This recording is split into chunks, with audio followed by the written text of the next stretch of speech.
a todos, vamos a empezar ya con el tema de las distribuciones de frecuencias bidimensionales. Hemos estado trabajando ya con el estudio de una sola variable, a nivel descriptivo todo lo que podíamos hacer con una sola variable. Vamos a empezar a ver qué es lo que se puede hacer cuando tenemos dos variables a la vez. Toda la parte de estadística descriptiva aplicada a dos variables. Así que trabajaremos, vamos a la página 12, con las distribuciones de frecuencias bidimensionales, es decir, con dos variables a la vez. Venga, lo primero, distribuciones conjuntas e independencia estadística. Podríamos tener dos variables, como tenéis aquí, tenemos el número de hijos y el número de coches por familia, ¿sí? Tenemos la primera observación, es una familia que tiene un hijo y que tiene 0 coches, 2 y un coche. Otra familia que no tiene hijos y que tiene un coche, ¿no? Tendríamos esas dos variables, ¿no? Entonces, a partir del estudio de dos variables, podríamos analizar cómo se reparten y si hay alguna relación entre ellas. Puede ser que las familias con más hijos tengan más coches o las de menos hijos más coches, ¿sí? Vamos a ver si están relacionadas las dos variables. Para poder estudiar la relación, lo primero que deberíamos hacer es colocar los datos en una tabla conjunta, en una tabla de distribuciones conjuntas, porque aquí tenemos los datos de una variable y de la otra. Y esto lo podríamos representar en una tabla de frecuencias conjuntas. En la tabla de frecuencias conjuntas colocaríamos la variable x y la variable y. Aquí tendríamos 0, 1, 2 y 3. Y aquí tendríamos 0, 1 y 2, ¿no? A partir de aquí vamos a ir contando cuántos casos observamos de cada combinación de variables. Por ejemplo, ¿cuántas familias observamos que no tengan coche y que no tengan hijos? Al revés, que no tengan hijos y que no tengan... Esto era hijos y esto era coche. Que no tengan hijos y que no tengan ningún coche. Pues si vemos los datos del dossier de la página 12 no habría ningún caso, ¿no? Después, ¿cuántas familias tenemos en las que tenemos un hijo, variable x, y ningún coche? Un hijo y ningún coche sería 1. Después, 2 hijos y ningún coche, pues lo miraríamos en los datos, no hay ningún caso, ¿no? Sí, el 1 con el 0 sería la primera familia, ¿no? El 1, 0, 1, 0 sería un caso que serían solamente la primera familia. Después, 2 hijos y ningún coche, no hay ningún caso en el que se produzca eso, así que 0. Después, 3 hijos y ningún coche, pues observamos que 3 hijos y ningún coche sería la familia número 6, que es 3, 0, ¿no? Así que tenemos un caso también, ¿sí? Siguiente. Después, cuando tenemos las familias con un coche, ¿cuántos casos hay de 0, 1? Pues 2 casos de 0, 1. Aquí tenemos un caso y luego tenemos otro caso más adelante, ¿sí? Que es la familia número 8. Bueno, si vamos rellenando la tabla, acabaríamos obteniendo esto. Lo podéis ir mirando tranquilamente, que os coincida los datos en bruto originales con la tabla de frecuencias absolutas. Después tenemos aquí 0, 1, 1, 0, 2, 1, 1, 0 y 2. Bueno, ponemos los totales ya. Aquí pondríamos los totales de toda la columna, de todas las columnas y los totales de cada fila. Sería 2, 3, 3 y 2. Y en total tendríamos 10 observaciones. Pues esto es una tabla de frecuencias absolutas conjuntas. Tenemos una variable, la otra variable, el número de hijos con el número de coches, y de unos datos originales como los que teníamos anteriormente, donde tenemos dos datos, uno para cada variable, para cada observación de la muestra, pues vamos construyendo esta tabla. Y con eso luego veremos que también podemos ver la relación entre las variables. Esa es la primera tabla que podemos construir, la tabla de frecuencias absolutas conjuntas, que eso os lo pueden preguntar, os pueden pedir que hagáis una tabla de frecuencias conjuntas a partir de los datos de dos variables. También podríamos hablar de una tabla de frecuencias relativas conjuntas, como tenéis debajo. En la tabla de frecuencias relativas, ¿en qué consistiría? En dividirlo todo entre el total. En nuestro ejemplo el total son 10 observaciones, así que sería 0 entre 10, 2 entre 10, 0 entre 10, 2 entre 10, ¿no? De forma que nos iría quedando, pues, en este caso es 10, pero porque nuestra muestra es 10, Si la muestra fuera 375, dividiríamos el número de casos entre 375 para cada casilla. Al final nos quedaría una tabla como esta que tenéis aquí, ¿no? En donde tenemos 0, después 0,2, 0 y 0,2, y después tenemos 0,1, 0,1, 0,1, 0,3, ¿sí? 0, 0,2, 0,1, 0,3. En este caso coincide porque es un denominador de 10, pero repito, dependerá del número de observaciones que tengamos. Al final nos quedaría esto. Esto es una tabla de frecuencias relativas conjuntas. Esto nos está diciendo que hay el 20% de la muestra son familias que no tienen hijos, pero que tienen un coche. El 10% de la muestra son familias que tienen un hijo y no tienen coche. El 10% de familias que tienen un hijo y que tienen un coche, ¿no? Veríamos la distribución respecto a las dos variables. Y los totales, los marginales de la tabla, siempre son la suma, ¿no? Todo esto nos suma 0,2 y esto nos suma 0,2, ¿no? Esto nos suma 0,6, esto nos suma 0,3. También lo podemos interpretar como que de toda la muestra, el 20% de la muestra de las familias no tienen hijos, el 30% tienen un hijo, el 30% tienen dos, el 20% tienen tres hijos, ¿no? O que de las familias el 20% no tienen coche, el 60% tienen un coche y el 20% tendrían dos coches. Venga, pues esto es un ejemplo muy sencillo de frecuencias relativas conjuntas. Más cosas. Después podemos construir las frecuencias, una tabla de frecuencias marginales, de distribuciones marginales. ¿Eso qué querría decir? Pues querría decir que sacaríamos los totales de una variable y los totales de la otra. Si yo estudio solo la variable x tenía como valores, decíamos, el 0, el 1, el 2 y el 3, ¿no? Pues a partir de aquí podemos sacar su frecuencia absoluta. ¿Sí? Eso lo sacamos de la tabla de frecuencias absolutas conjuntas. Es sencillamente la última columna, ¿sí? La columna de los marginales. Al final de todo, en la tabla de frecuencias absolutas conjuntas de la página 12, vemos que en total, sin tener en cuenta el número de coches, si tenemos en cuenta solo el número de hijos, tendríamos que hay dos familias que tienen 0 hijos. 3 familias que tienen un hijo, 3, 3 y 2, ¿no? Sí, fijaros que en total son 10. Esa sería una tabla de distribuciones marginales. Es como descriptiva univariante, es como si solo cojo la variable x y construyo la tabla de frecuencias, ¿sí? Es de la tabla original, de la tabla de las distribuciones conjuntas absolutas, es coger la última columna, que son los totales respecto a la variable x. Si cogemos la última fila, es decir, los totales respecto a la variable y, construiríamos la tabla de frecuencias marginales de la variable y. De la variable y, que era el número de coches, teníamos familias sin coche, con un coche o con dos coches en la muestra, ¿no? Por tanto, ahora, ¿cómo lo construiríamos? Esto lo he puesto vacío para que lo rellenemos. ¿Cuántas familias en total tienen 0 coches? ¿Cuántas familias tienen 0 coches? Pues nos vamos a la columna del valor 0 y vemos que en total hay 2, ¿no? Familias sin coches habrían 2. Lo podemos sacar de la tabla de frecuencias conjuntas o de la tabla original, ¿eh? Así que aquí lo que colocaríamos sería los marginales, ¿sí? La última fila, que son los marginales de la variable y, de la variable número de coches. Y sería 2, 6 y 2, ¿no? ¿Sí? Si os fijáis en el dossier, ¿no? En la tabla de frecuencias absolutas conjuntas, la última columna sería la tabla de los marginales de la x. Y si nos fijamos en la última fila de la tabla de frecuencias absolutas conjuntas, la última fila sería los marginales, pero de la variable y. Venga, muy bien. Pues ya tenemos aquí las frecuencias absolutas, las frecuencias marginales de una variable y de la otra. Más tablas que podemos construir. También podemos construir las distribuciones condicionadas. Una tabla con los valores condicionados.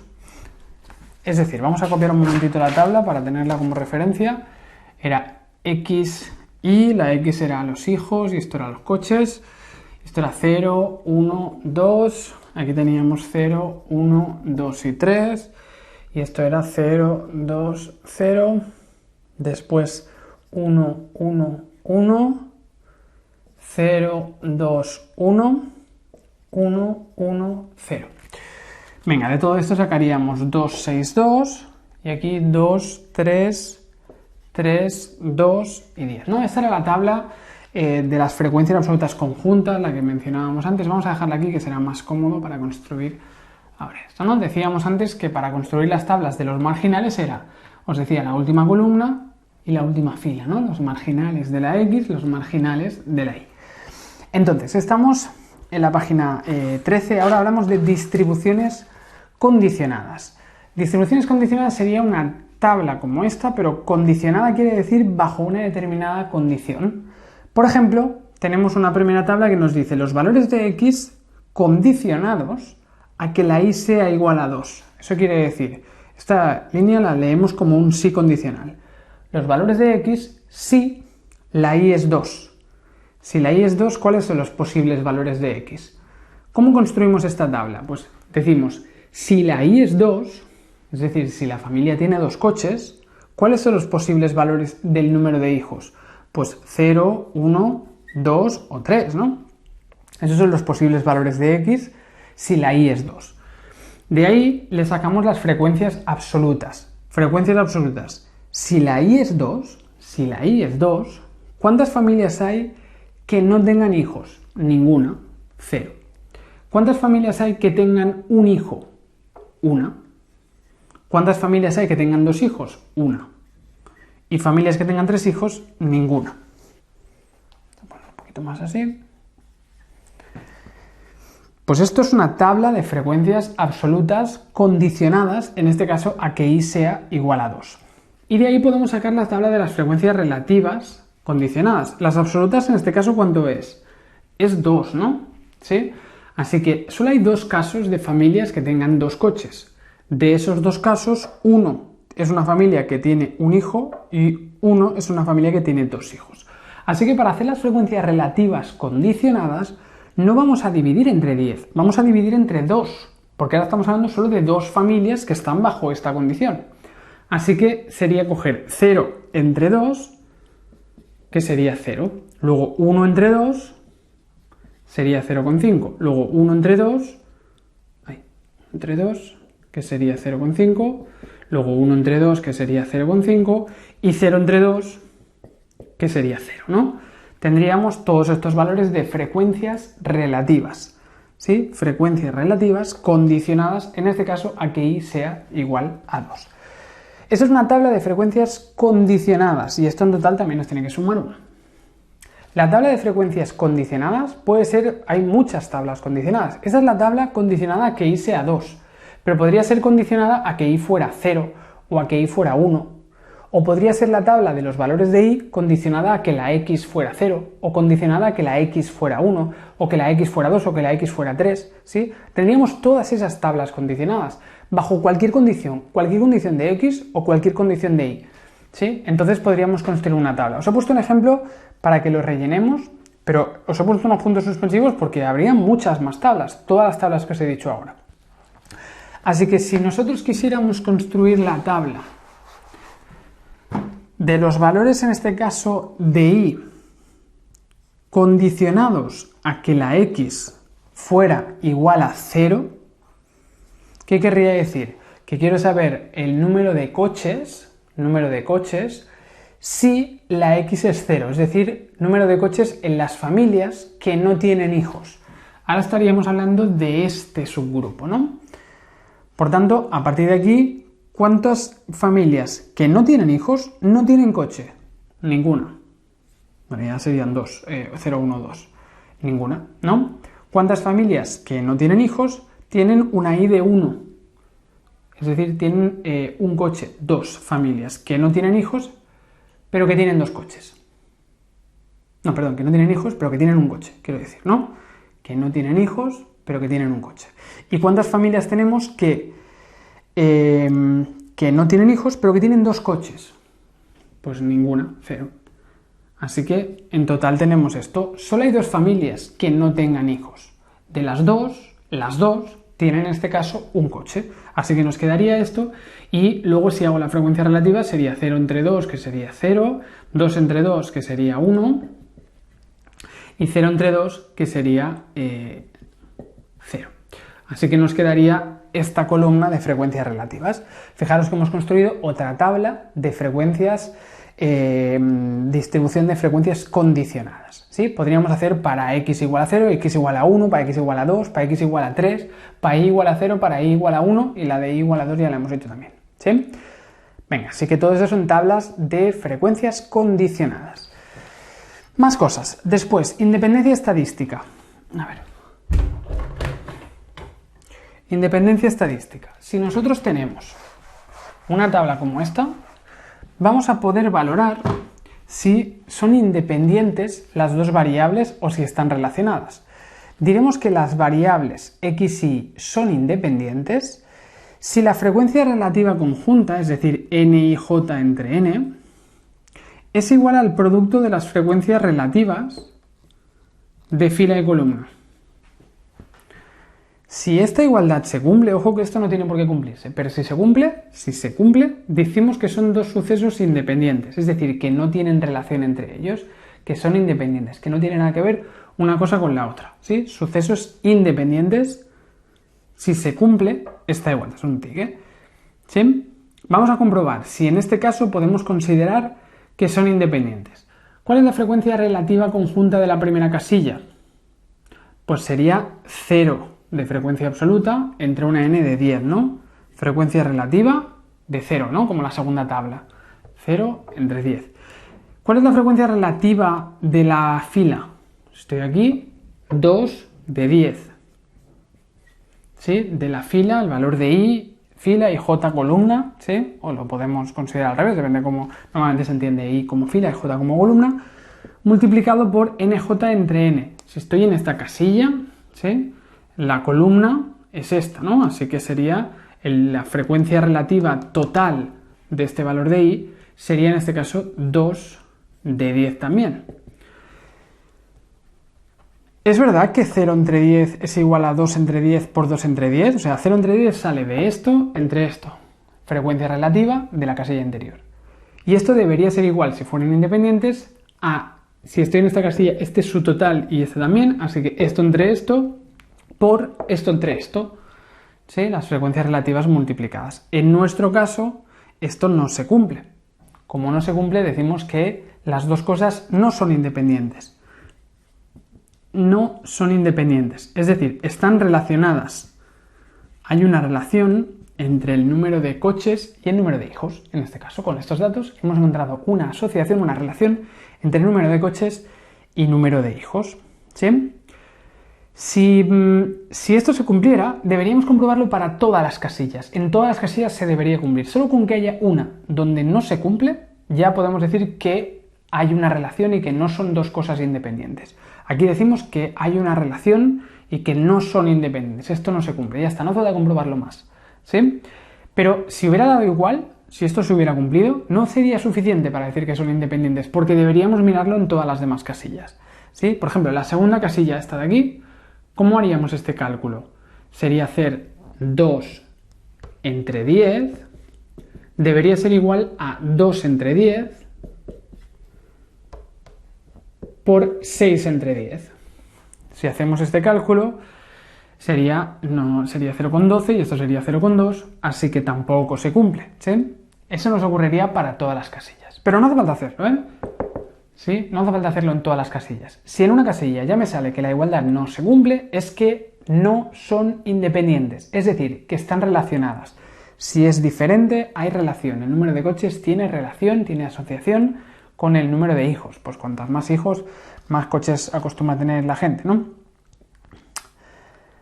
Vale.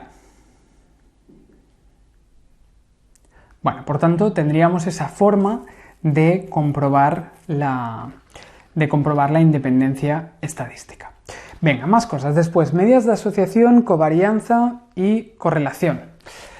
Si nosotros analizamos dos variables que son variables cualitativas, si esto hubiera sido ABC, ABC, ¿sí? O aprobado, suspendido, ir a academia, no ir a academia. Si hubiéramos tenido categorías, entonces todo lo que podemos hacer es de momento esto, hacer una tabla, ver los casos en los que se dan las dos variables a la vez, en los dos valores de estudio a la vez en las dos variables, ¿sí? Vamos a construir la tabla y ya está. Pero si las variables son numéricas, son cuantitativas, como serán los casos que vamos a trabajar, podemos ir un poco más allá en el estudio bivariante, ¿sí? Y lo podemos representar en un gráfico. Vamos a coger otro ejemplo que es las horas de estudio para el examen y la nota. Imaginaos que tenemos las horas de estudio y la nota. Tenemos una persona que ha estudiado 3 horas y que ha sacado un 2 en el examen. Otra persona ha estudiado 8 horas y ha sacado un 4. Otra persona ha estudiado 12 horas, ha sacado un 7. ¿Sí? Imaginaos que tenemos unos datos como estos.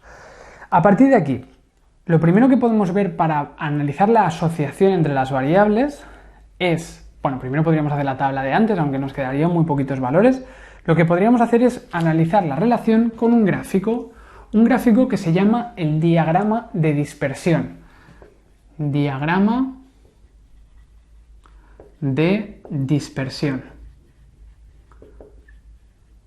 El diagrama de dispersión se refiere a un gráfico en el que vamos a colocar aquí una variable, aquí la otra, ¿sí? Normalmente la x va a ser la variable independiente, que es la que afectará a la y, que será la dependiente. Así que pondríamos aquí la y, aquí la x, es decir, aquí la nota y aquí las horas de estudio. Y podríamos representar la relación entre esas dos variables a partir de este gráfico. Horas de estudio, vamos a poner aquí 2 horas, 0, 2, 4, 6, 8, 10, 12 horas, 14 horas, 16 para el examen, ¿sí? Y luego la nota, pues podríamos poner aquí 0, un 1, un 2, 3, 4, 5, 6, 7, 8, 9 y 10. Horas de estudio y la nota del examen. A partir de aquí vamos colocando puntitos para cada observación. Por ejemplo, una persona que estudia 3 horas, ha sacado un 2, 3 horas y un 2. Pues haríamos un puntito aquí. Este punto nos representa la primera observación de la muestra. Este sería la primera observación. Segunda observación, es una persona que ha estudiado 8 horas y ha sacado un 4. 8 horas con un 4. Pues hacemos un punto aquí. 8 horas con un 4. Siguiente observación, ha estudiado 12 horas y ha sacado un 7. 12 horas y un 7. Venga, pues hacemos otro punto aquí, ¿no? Iríamos haciendo un punto para cada observación de la muestra, de forma que al final nos quedaría lo que se llama una nube de puntos. Nos quedaría una nube de puntos con tantos puntos como observaciones tuviéramos. A partir de esa nube de puntos podemos analizar la relación. Si la nube de puntos es como esta, es creciente, decimos que entonces quiere decir que a más horas de estudio la tendencia es a que tengamos más notas. Si estudiamos poco tendemos a tener poca nota, si estudiamos mucho tendemos a tener mucha nota. Así que tendríamos una relación de tipo directa o positiva. Eso quiere decir una relación positiva, que cuantas más horas estudiamos, más nota tendemos a sacar. Esa es una relación de tipo directa o positiva. Si nosotros observáramos la nube de puntos y observáramos que la nube de puntos va hacia abajo, entonces diríamos que a más de una variable tendremos menos de la otra, ¿no? Si tengo poco, tengo mucho. Si tengo mucho, tengo poco. Así que sería una relación, pero inversa o negativa. Relación negativa. Aquí tenéis las ausencias a clase y la nota, ¿no? Pues cuanto más faltamos a clase, menos nota tiende a sacar la gente, ¿sí? Y luego podríamos hablar de una relación nula, que sería una relación pues que no apreciemos ninguna tendencia, ¿no? ¿Sí? Algo que no tiene tendencia ni para arriba ni para abajo. Pues eso quiere decir que estas dos cosas no tienen nada que ver, que no habría relación entre la variable y que fuera y la variable x. Y luego, por último, podríamos encontrar también relaciones de tipo no lineales. A veces podemos observar una cosa así. Eso quiere decir que primero una relación positiva y luego negativa, ¿sí? O una relación tipo así, relación que cada vez es más fuerte, al principio es más débil, luego más fuerte. Pueden haber relaciones de tipo no lineales. No trabajaremos con relaciones no lineales, sino que trabajaremos con relaciones de tipo lineales. Analizaremos la relación en variables cuantitativas y estudiaremos relaciones o medidas de asociación lineal, solo lineal. Las no lineales son más complejas y lo estudiaremos más adelante, ¿sí? Venga, entonces, además del análisis gráfico de la relación entre estas dos variables cuantitativas, analizada mediante un diagrama de dispersión, podemos sacar una serie de indicadores de asociación lineal que decíamos antes. El primer indicador de asociación lineal es la covarianza. La covarianza SXY o COP XY, la covarianza Se calcula de la siguiente manera. Es el sumatorio de cada valor menos la media de la variable x por su valor correspondiente, la variable y menos la media. Es este sumatorio entre n menos 1. ¿Sí? Sumatorio de cada valor de x menos la media por cada valor de y menos la media. Y eso dividido entre n menos 1. Otra forma de hacerlo sería esta. Sería el sumatorio de xy entre n menos la media de x por la media de y, y todo esto lo multiplicaremos por n y lo dividiremos entre n menos 1. Luego haremos un ejemplo de cálculo para aplicar todas estas fórmulas, pero sería ir haciendo. Primero calcular la media de las horas de estudio y haríamos 3 menos la media de las horas de estudio por, luego 2 menos la media de la nota del examen, más 8, que sería la siguiente persona, 8 menos la media de las horas de estudio por 4 menos la media de las horas de la nota del examen. Luego ya pasaríamos a la persona 3, más, ¿no? Haríamos toda esa suma y dividido entre, al final, n-1, que sería el número de observaciones, menos 1. Nuestro ejemplo era 4, es 4 menos 1, 3.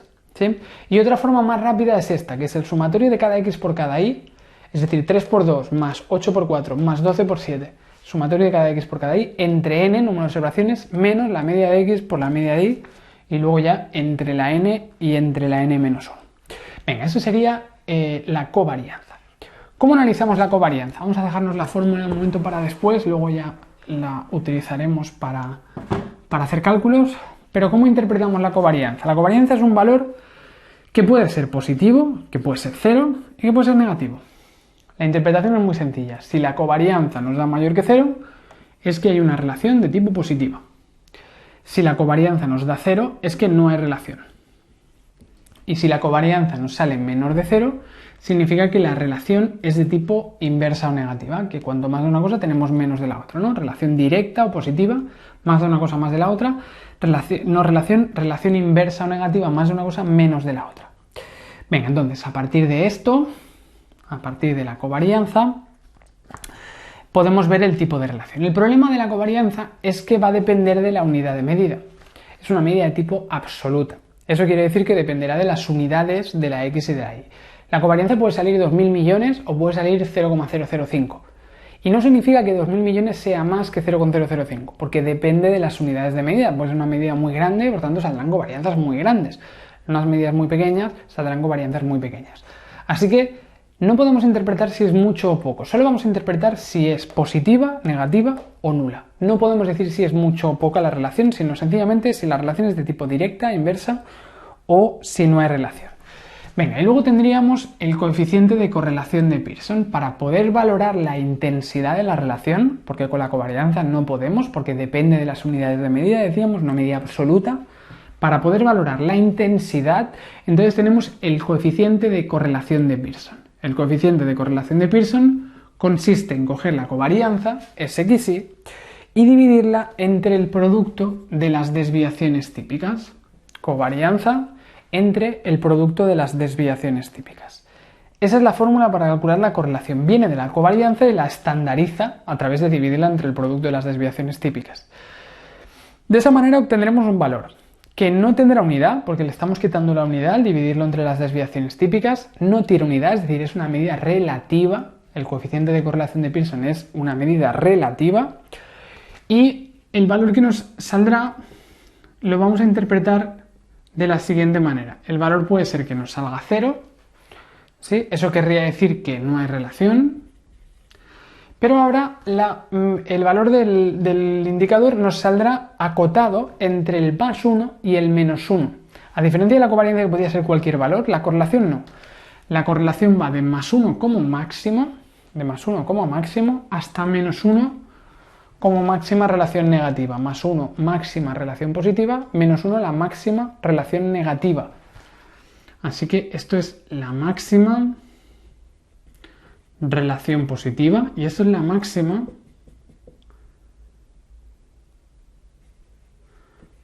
relación negativa. De forma que si nos dicen que la covarianza es 21,7, ¿eso qué quiere decir? Que hay una relación directa o positiva entre las dos variables. Pero yo no sé si 21,7 es mucho o es poco, no lo sé. Solo sé que es una relación directa. Si de ahí sacamos la correlación de Pearson y me sale 0,9, ¿qué quiere decir? Que es una relación que se acerca a la máxima posible, que sería el más 1 positiva, Así que es una relación muy fuerte y de tipo positivo. ¿Que me sale una correlación de Pearson de menos 0,8? ¿Eso qué quiere decir? Ojo con esto, menos 0,8 es una relación también muy fuerte, ¿eh? Porque se acerca al menos 1, que es la máxima relación negativa. Esto es una relación muy fuerte, pero es de tipo negativa. Es decir, cuanto más tengo una variable, tengo menos de la otra. Relación muy fuerte, pero de tipo negativa. Bien, pues eso sería el estudio de la covarianza y de la correlación de Pearson.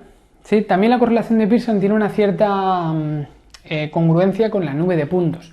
Si tenemos una nube de puntos muy ancha, nos va a equivaler a una correlación de Pearson cercana a 0, cercana a no relación.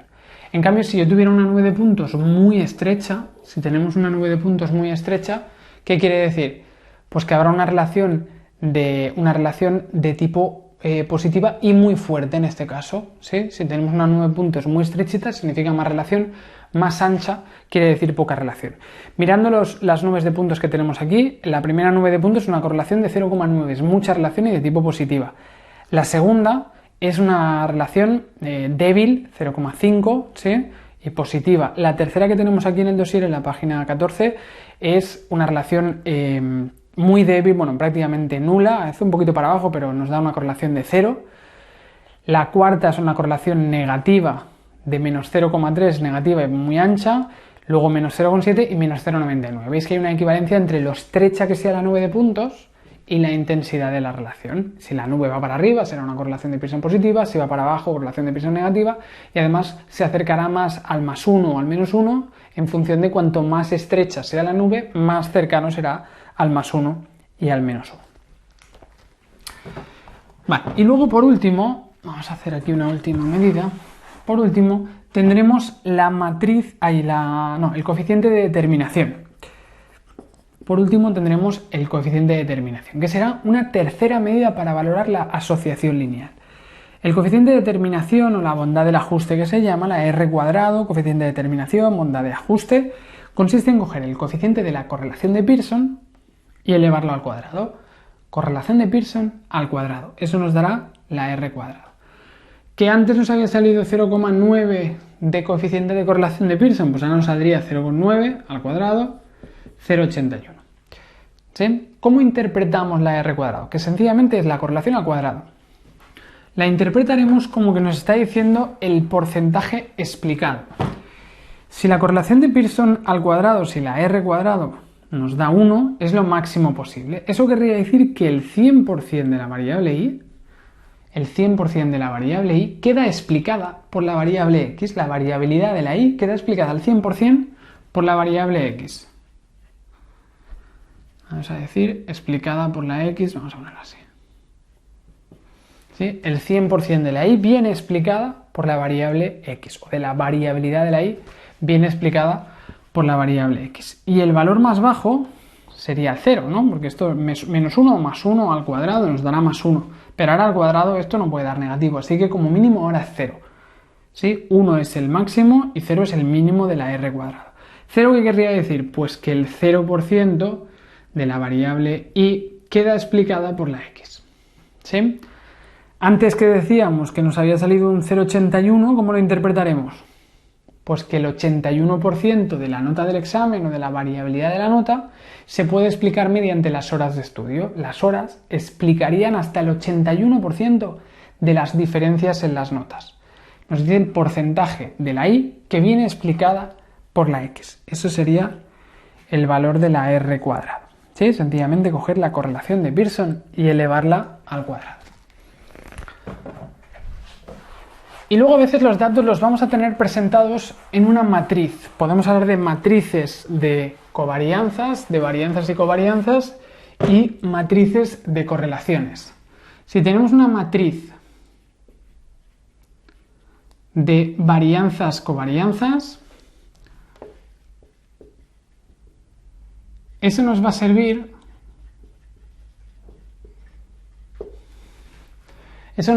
para analizar cuando tenemos, sobre todo, cuando tenemos varias variables.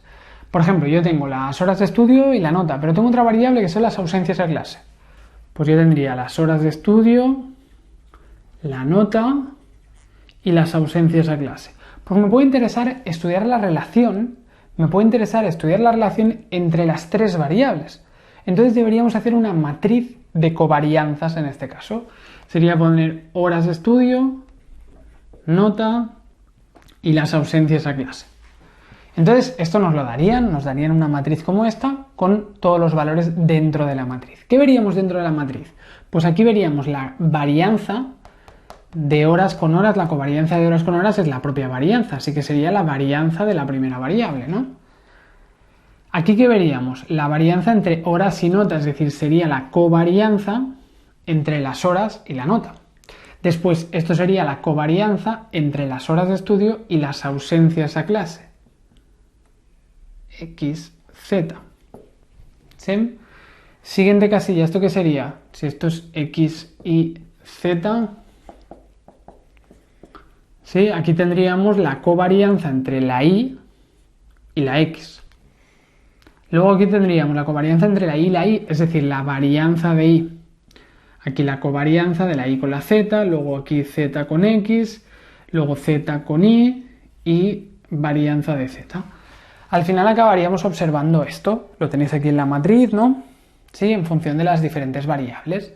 Así que en una matriz de varianzas y covarianzas, si os dicen que os dan una matriz de varianzas y covarianzas, tenéis que tener en cuenta que en la diagonal vamos a tener todas las varianzas de todas las variables. En la diagonal estarán las varianzas siempre. Y fuera de la diagonal estarán todas las covarianzas, ¿sí? Así que, si a mí me dan una matriz como esta y me sale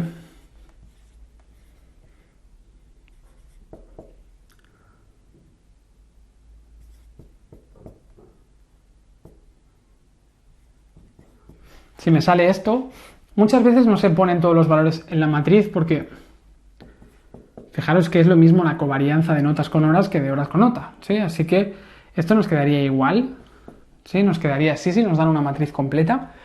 Pero esta matriz normalmente no nos la van a dar, sino que normalmente pues eliminamos los valores a un lado de la diagonal porque son simétricos. Esto con esto es igual, esto con esto es igual, así que normalmente nos lo darían más bien así. Venga, si nos dan esto así, ¿eso qué quiere decir? Pues que la varianza, la medida de dispersión, la varianza de las horas de estudio es 4, ¿sí? Después, que la covarianza entre la nota y las horas de estudio es 3,1. ¿Eso qué quiere decir? Que hay una relación positiva entre las horas de estudio y la nota del examen, relación directa o positiva. ¿Qué más tenemos aquí? La varianza de la nota. La varianza de las notas del examen sería de 8 en este ejemplo. La covarianza de las ausencias a clase con las horas de estudio sería de menos 0,1. ¿Cómo interpretábamos la covarianza? Relación negativa, es decir, a más ausencias a clase, menos horas de estudio, ¿sí? Es una relación cercana a 0, por tanto sería como si no hubiera prácticamente relación, ¿no? Hay una pequeña relación negativa, pero cercana a 0.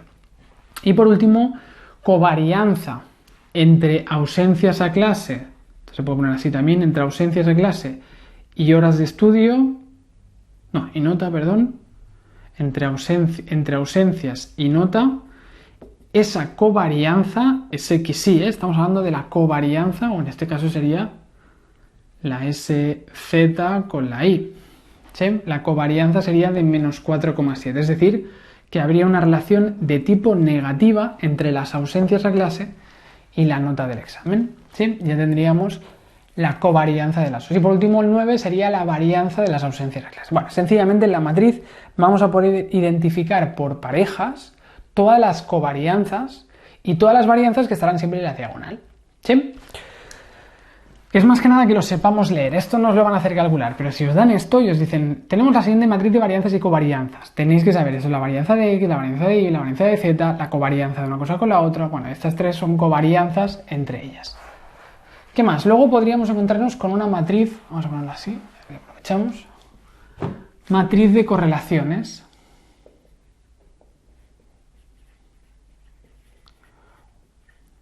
Una matriz de correlaciones es igual que la matriz de covarianzas, pero expresa correlaciones, no covarianzas. Es decir, la correlación entre horas de estudio y horas de estudio sería la correlación de X con X. Pero claro, la correlación entre horas de estudio y horas de estudio es perfecta porque es la misma variable. Así que esto será 1. Esto siempre será 1.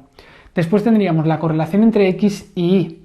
Esto sí que no será 1, será una relación determinada entre las horas de estudio y la nota. Después, entre las horas de estudio y las ausencias, entre X y Z. ¿Sí? Correlación entre X y Z. Después, correlación entre Y y X. Luego aquí unos. Bueno, en la diagonal, en la matriz de correlaciones, siempre tendremos unos. ¿Por qué? Porque la correlación de una variable consigo misma es perfecta, es 1, es la máxima posible, porque son los mismos números, ¿no? Así que en la diagonal siempre tendremos unos, y fuera de la diagonal tendremos todas las correlaciones por parejas. ¿Sí? Si ves una matriz con unos en la diagonal, será una matriz de correlaciones. Matriz de correlaciones. Igualmente lo tienen que especificar. Así que si yo tengo una matriz de correlaciones y me dan estos resultados,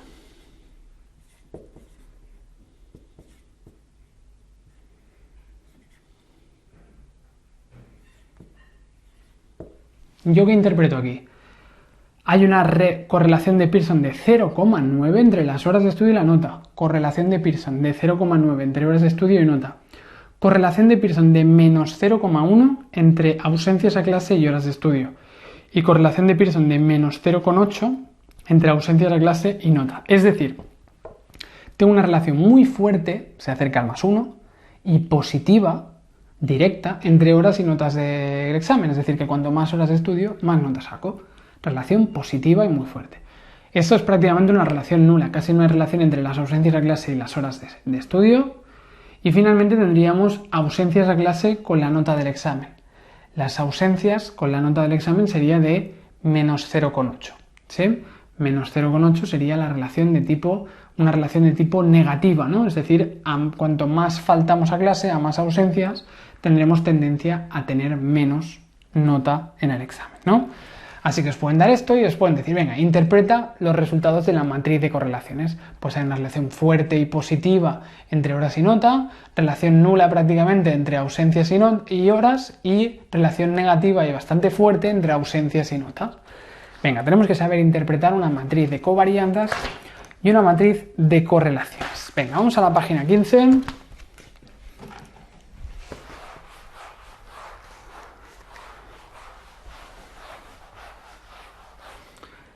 Bien, empezamos con el tema de las transformaciones ahora. Vamos a ver las transformaciones. Transformaciones se refiere a cómo nos afectarán cambios en una variable o en la otra a los indicadores que hemos estado viendo de asociación lineal. ¿Sí? Vamos a tener la covarianza, hemos trabajado, y la correlación de Pearson, ¿no? Vamos a ver cómo le afectaría, y luego la R cuadrada, un cambio de origen y un cambio de escala. ¿Cómo le afectarían los diferentes coeficientes? Si tenemos un cambio de origen o un cambio de escala, si tenemos cambio de origen o cambio de escala, nos van a afectar de forma diferente a los indicadores que tenemos. Primero, un cambio de origen no va a tener repercusión sobre la covarianza. No cambiará, seguirá siendo igual. Es como cuando decíamos que le sumamos a todas las notas un 1 en el vídeo anterior, ¿no? Sumamos a todas las notas un punto, por tanto la varianza no cambia. Pues la covarianza tampoco cambia, porque cambiamos todos los valores de una de las dos variables, ¿sí? Si todos los sumamos 1 a los valores de una variable, nos da igual, porque estamos estudiando la covariación, que en el fondo es la variación, o sea, trabajamos con la variación de las dos variables a la vez. Así que esto no cambiaría. En cambio, un cambio de escala sí que provocaría un cambio, ¿sí? Un cambio de escala, tendremos que la nueva covarianza se verá afectada de la misma manera que el cambio que hayamos sufrido en los datos.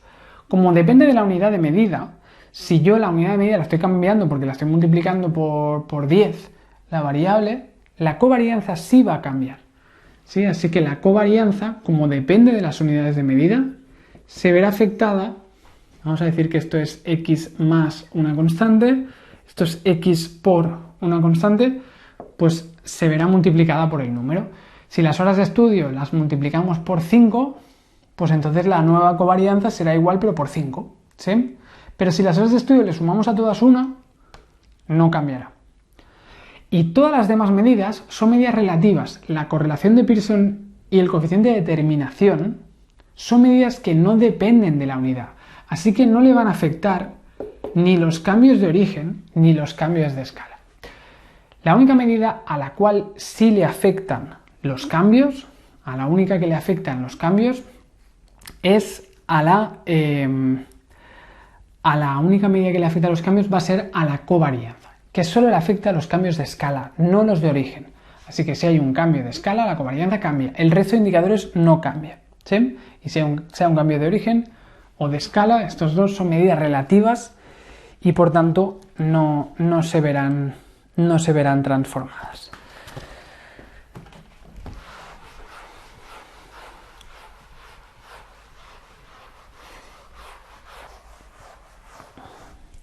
Bien, pues vamos a hacer el último ejercicio ya y acabaremos el tema.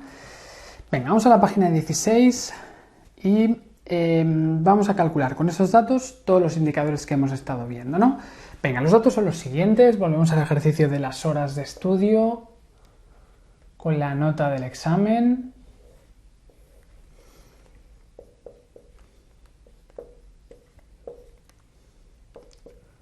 Venga, estos han sido los datos, ¿no?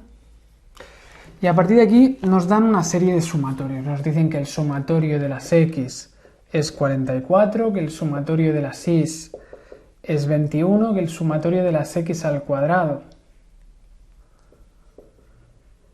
es 526 y que el sumatorio de las y al cuadrado es 133, ¿no?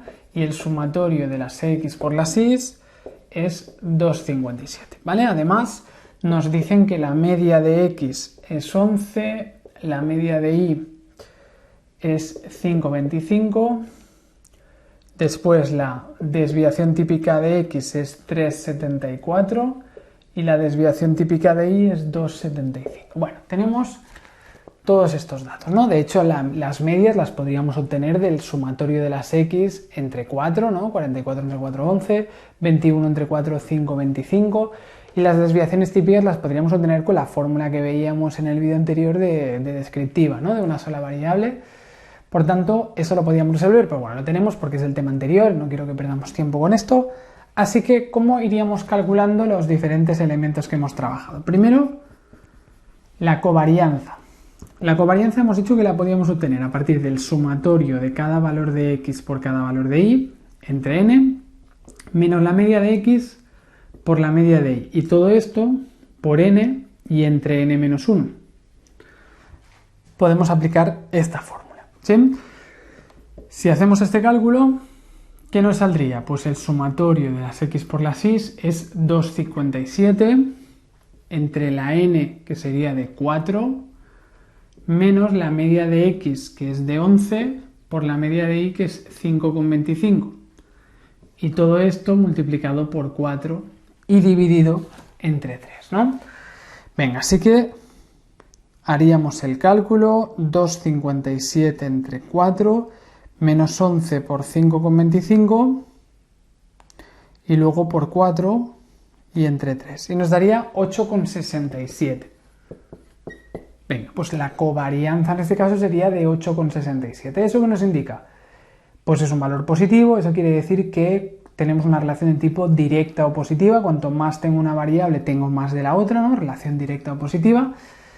Pero no sé si eso es mucho o poco, porque decíamos que para valorar la intensidad no nos servía la covarianza, que dependía de las unidades en las que estuvieran las dos variables. Esto podía ser miles la covarianza. Así que para interpretar bien la intensidad de la relación calculamos el coeficiente de correlación de Pearson. Coeficiente de correlación de Pearson es coger la covarianza y dividirla entre el producto de las desviaciones típicas. Covarianza entre el producto de las desviaciones típicas. La covarianza ha sido 8,67 y la desviación típica de x ha sido 3,74 y la desviación típica de y ha sido 2,75. 8,67 entre 3,74 por 2,75. Pues si hacemos este cálculo obtendremos el coeficiente de correlación de Pearson, 8,67 entre 3,74 por 2,75 nos daría un 0,84. 0,84. Vale. Con esto lo podemos interpretar ahora así. La intensidad, esto quiere decir que es una relación positiva, ya nos lo decía antes la covarianza, pero es una relación fuerte, porque se acerca al +1, que es la relación más fuerte posible, ¿no? Por tanto, es una relación directa y bastante fuerte entre las dos cosas, ¿no?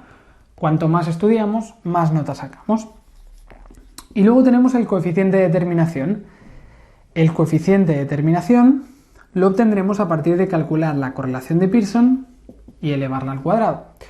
Es decir, la correlación de Pearson la hemos dicho que era 0,84, pues 0,84 al cuadrado, ¿no? Si hacemos 0,84 al cuadrado,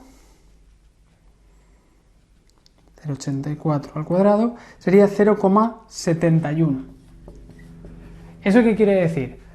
Decíamos que la r cuadrado nos indicaba el porcentaje de la varianza de la y que venía explicada por la variable x. Así que un 0,71 nos está diciendo que el 71% de la variabilidad en la nota viene explicada por la variable horas de estudio, ¿sí? Estas son las tres medidas que hemos analizado de asociación lineal. Esto nos dice relación positiva, esto nos dice relación positiva y fuerte, y esto nos dice que el 71% de la variabilidad en la y viene explicada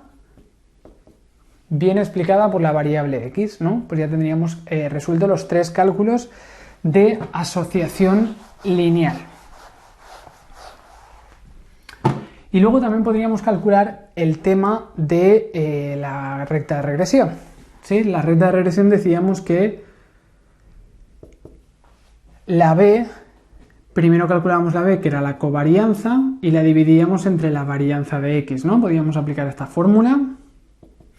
Esta fórmula la tenemos, la covarianza hemos dicho que era 8,67, ¿no? Dividido entre la varianza de x, que sería 3,74 al cuadrado. 8,67 entre 3,74 al cuadrado nos daría 0,62. 0,62 sería la b, que era la pendiente de la recta de regresión. Y después teníamos la a. La a era la media de y menos b por la media de x. Es decir, la media de y hemos dicho que era 5,25 menos la pendiente de 0,62 multiplicado por la media de x, que era 11. Esto nos daría 5,25 menos 0,62 por 11 nos daría menos 1,57.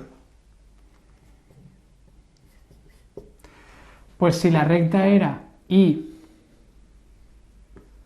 igual a a más bx, pues en este caso tendríamos que la nota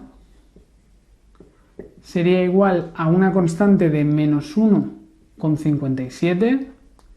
Si no estudiáramos nada, esperaríamos de menos 1,57 de media, ¿sí? Más 0,62 multiplicado por las horas de estudio. Pues esta sería la recta de regresión que nos habría salido. Por cada hora de estudio esperamos que la nota mejore en 0,62 puntos y luego, si no estudiáramos nada, el punto de partida sería de menos 1,57, ¿sí?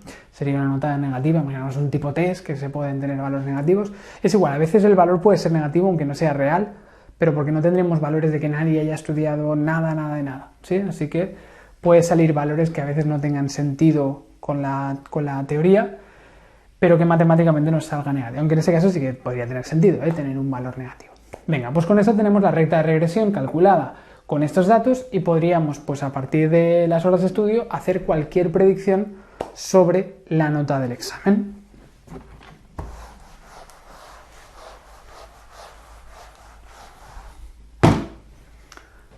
Venga, pues ya está, no nos piden nada más, ¿no? Vale. Venga, pues con esto acabamos este tema de estadística descriptiva bidimensional o bivariante. Ya hemos analizado todas las formas que tenemos de describir dos variables conjuntamente. Con esto acabamos toda la parte descriptiva y ahora la segunda mitad de la asignatura va a ir todo de probabilidad. Cambiaremos de registro, la parte de estadística descriptiva la cerramos con esto y todo lo que quedará será pues toda la parte de probabilidad. Lo veremos ya en el próximo vídeo.